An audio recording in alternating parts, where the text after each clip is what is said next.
Let us look at inclusion map, identity map, and cardinally equivalent sets. Inclusion map. If A is a subset of B, we define a function f which maps A to B where f of A is equal to A for all A in A. Okay? Looks funny, right? Since A is a subset of B, then all the elements of A are in the set B. This mapping is called an inclusion map or embedding. That is, A is embedded in B. We can use this particular hooked arrow notation to show inclusion. The inclusion map is injective. What is that? One-to-one. It is not surjective. What is that? Onto. It is not onto unless A is equal to B.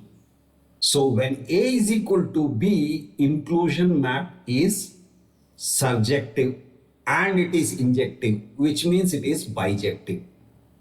So interestingly, we have n set of natural numbers is a part of or included in or embedded in the set of whole numbers, which is in turn embedded in the set of integers, which is in turn embedded in the set of rational numbers, which in turn is embedded in real numbers, which is in turn embedded in complex numbers. So let's draw this. We have a set of natural numbers. Okay, and this contains what? Numbers 1, 2, 3 and so on. Now let's draw another circle around it that represents the set of whole numbers. What does this contain? This contains the whole numbers, only the orange part contains the whole numbers excluding the natural numbers, which means 0. Now we can also go one step further and we have the set of integers. What does this contain? It contains all the negative numbers corresponding to the natural numbers. Okay, so we have a set within a set within a set. So the mapping, what we are talking of, inclusion map, is basically a function which maps, say, 2 in the set of natural numbers to 2 in the set of whole numbers. So the point is the input does not change. 3 in natural numbers is 3 in the set of whole numbers. We are simply explicitly saying that every natural number is also a whole number. So we have f of A equal to A, where A here is in the set of natural numbers.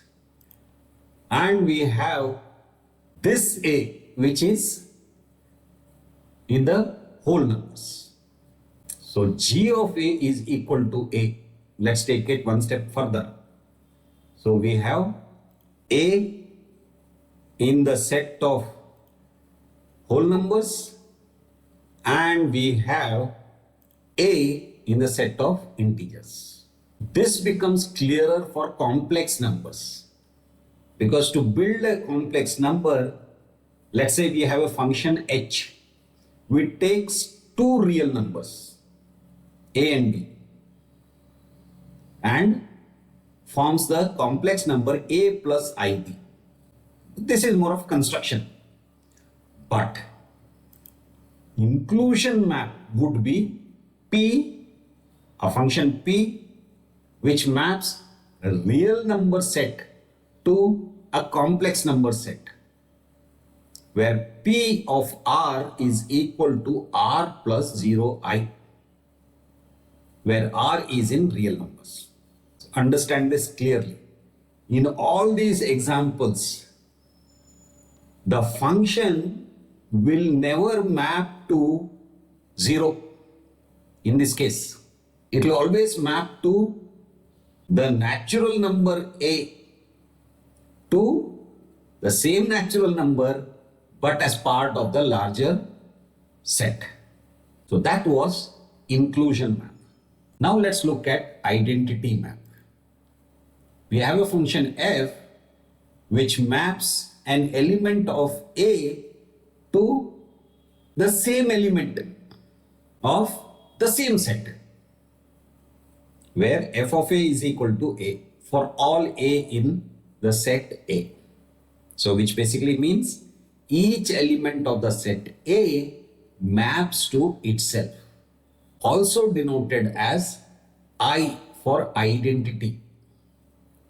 I sub the set A of A is equal to A. The identity map is a special case of inclusion map where the two sets are the same set. So let's look at this. If we have a function f which maps A to B, where f of A equal to A, in the RHS, A is in B. But for all A in the set A, and we have if A is equal to B, then function f maps A to A, where f of A equal to A for all A in A. So what is happening here? This is an inclusion map which we saw previously, and this is an identity map. Here the A that is going as an input is part of A, is in the set A, whereas what we get as output, that is the right hand side A, is a part of the set B. So that is inclusion map. Now if A is equal to B, then we are talking of the same set. So where each element maps to itself, and that is called identity map. Now let us look at cardinally equivalent sets. If f maps A to B is bijective, then the sets A and B are cardinally equivalent sets, and we write it as A is equivalent to B. So remember, when counting the elements of a set, we count using natural numbers, which forms an infinite set. So if we have a set A which is equivalent to the set of natural numbers, that is cardinally equivalent to set of natural numbers, then we say that A is a countably infinite set. Such sets are also called equinumerous with the set of natural numbers. Equinumerous sets are sets having the same cardinality, that is, a bijection exists between them. Let's look at it in a little bit more detail by asking this question. Can we say that the set of whole numbers is equinumerous with the set of natural numbers? Think about it. And the answer is yes. That is the beauty of infinite sets. For finite sets, if the cardinality of A is equal to cardinality of B, it implies that A is equinumerous with B, or A is cardinally equivalent to B. If cardinality of A is not equal to cardinality of B, implies A is not cardinally equivalent to B. Okay, pretty straightforward. The number of elements equal, then they are equivalent. If number of elements are not equal, they are not cardinally equivalent.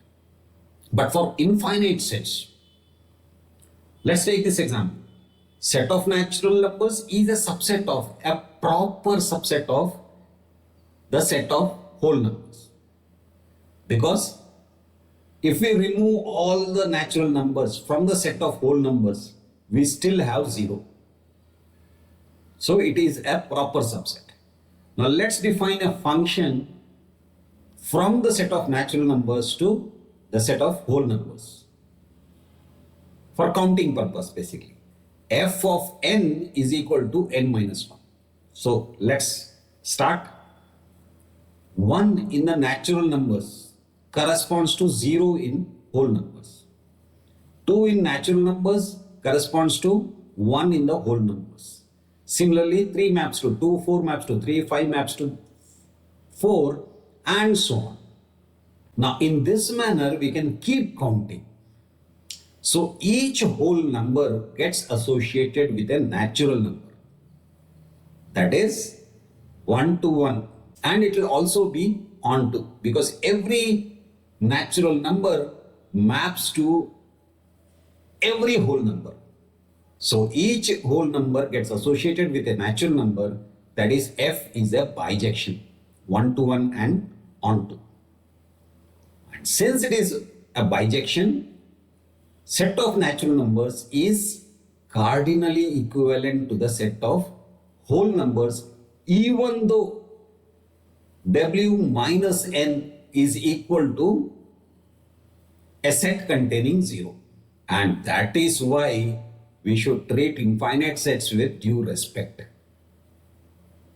Because conceptually, just thinking about it, first thought is, yes, set of natural numbers is, smaller than the set of whole numbers.